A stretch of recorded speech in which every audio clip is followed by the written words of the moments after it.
Hi everybody. I would like to touch on something today that is a little bit triggering probably, and that is this idea that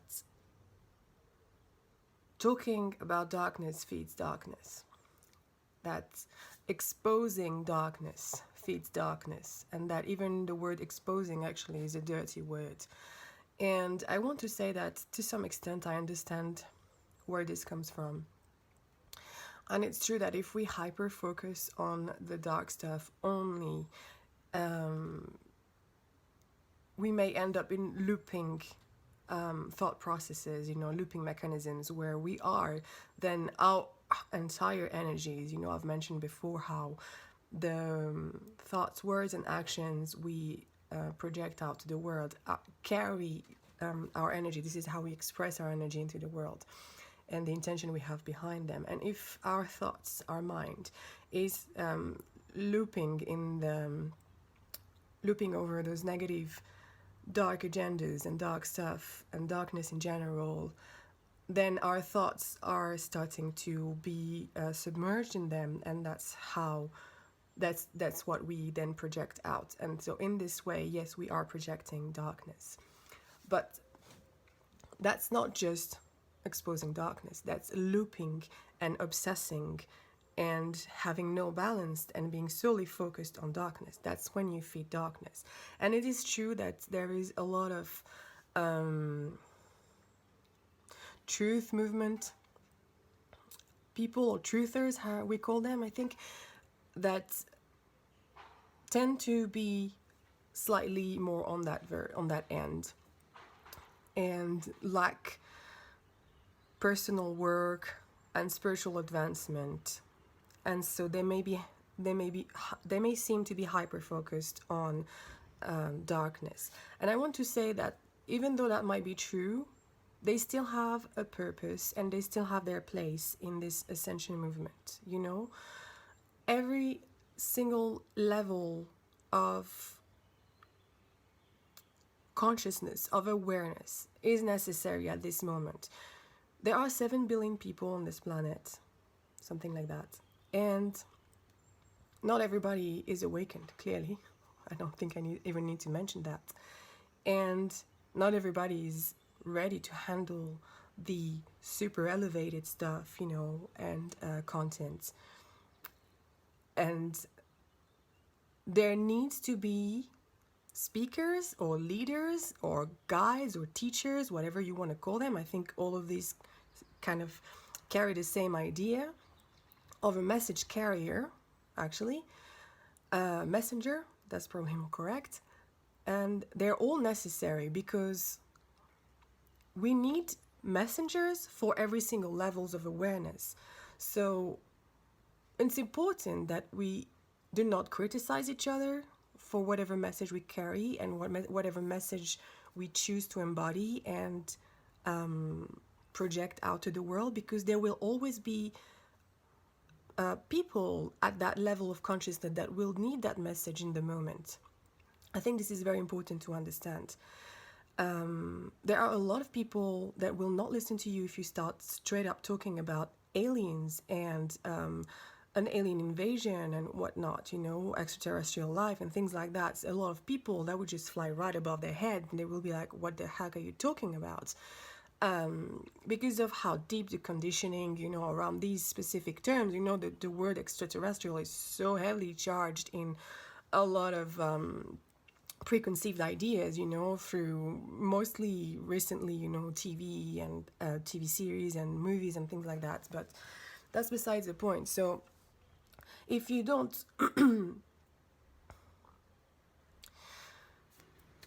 So if you start straight up talking about these things to certain people, they will just dismiss it, and this is it. The conversation is over. They put a wall, and you cannot reach through anymore. They don't want to, and we can't force that. So there are some people that will not listen in the same way to anything that is spiritual. The word God or Christ are also very heavily charged, in preconceived ideas and a certain meaning that is most likely very far from the true definition of God's source, these prime consciousness, and the origin and this evolutionary consciousness, this evolutionary force, that led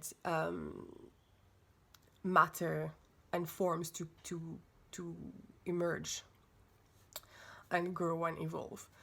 And same with the word. So the word spirituality in itself as well will have the same effect. A lot of people will just be like, nope, don't believe in this, and that is fine.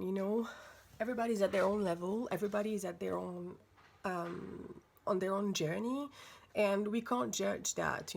Earth is very well known for that, for this incredible wide range of different levels of awareness, and it can be difficult to navigate, of course.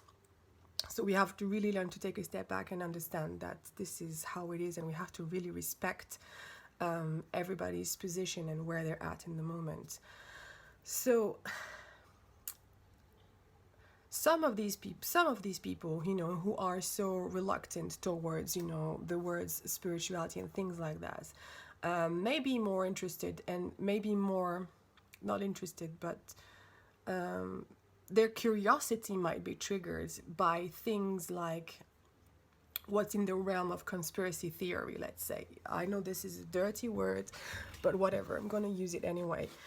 The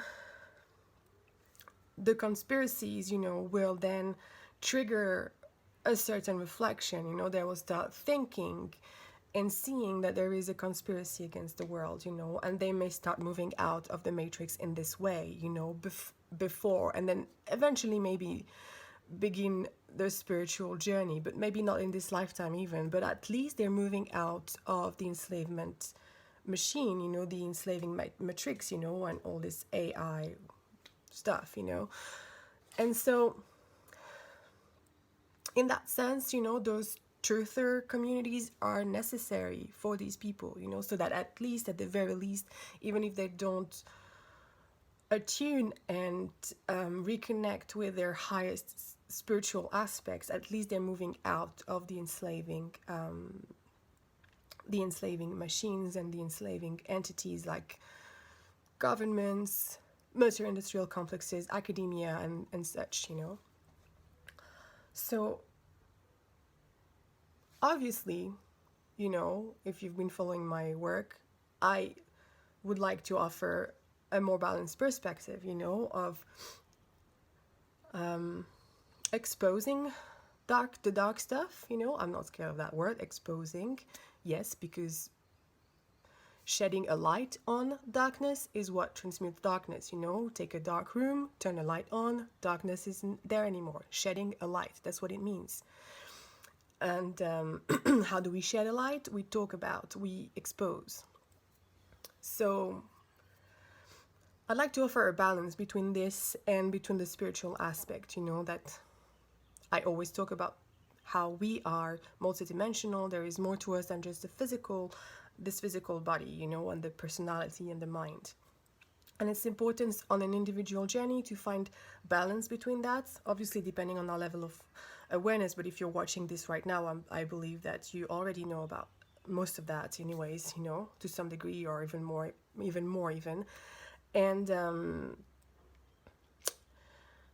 we have to find this balance between, being on this spiritual journey and also transmuting and exposing darkness. We do it within us, but the macro perspective exchange, and the darkness that there is in the world is a reflection of the darkness there is inside of us. But if we are to expose darkness within us, we must also expose darkness that is outside of us, so that it works both ways. If you're hyper focused on light and, this quote unquote love and light type of mentality, this is bypassing to some degree, and maybe some people need to go this way, so that then maybe some people need to go this way first on their own personal journey, and then they will come back. It works both ways. There are multiple ways, and it's very complicated because the level of deceit on this planet is really, really incredible, very, very deep. And my point was that we need to really work on our on tolerance, you know, and compassion and empathy. I noticed some people in the truth movement calling people that are still asleep sheeps, for instance. I don't resonate with this word at all. This is extremely condescending and patronizing. Sorry, that's the word. That was a French word. Sorry. This is patronizing and diminishing, you know, mocking, belittling. We shouldn't use this type of terms. I mean, I don't resonate with them anyways. I'm just sharing my perspective, you know. And on the other end, you know, people who are hyper focused on love and light, we shouldn't either point our fingers at those who strive to expose darkness. You know, we each have our own individual role, and it's important that we follow our own truth in that sense, that we follow our own path and do what resonates with us. For me, exposing darkness is non-negotiable. This is part of who I am. It's non-negotiable in me and in the outer world, you know. So that's what I strive to do, and that's what I will keep on doing.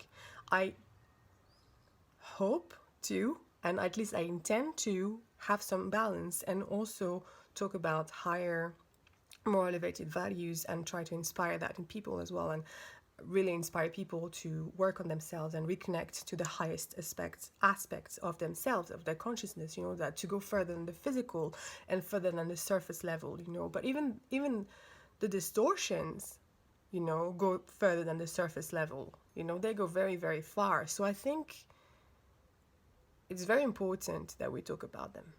And I'm not saying that everybody needs to talk about them, because that's not everybody's journey. I'm saying that this is my journey anyways, and that's why I just wanted to make that clear a little bit, that I don't hyper focus on darkness. It's a huge part of what I do, and it's a huge part of the things I research. I have my head in first. I don't know what's the phrase there, but I do research darkness a lot, you know. It takes up a lot of my time, but I also make a conscious effort daily, several times a day, to connect to higher, more elevated frequencies, you know, and more elevated values, and to really try to embody these in my everyday life. So yeah, I think that's all I wanted to share for today. I hope this made some sense and resonated with some of you, or at least that it brought some clarity as to what my page and my work is about. And I hope this encourages you to find your own truth, you know, your own message to the world, and carry that with, I was going to say with pride, but that's also a dirty word. So with humility, but no shame. You know, we are all different. If what you strive for is beauty and harmony, and all you want to do is create art to trigger that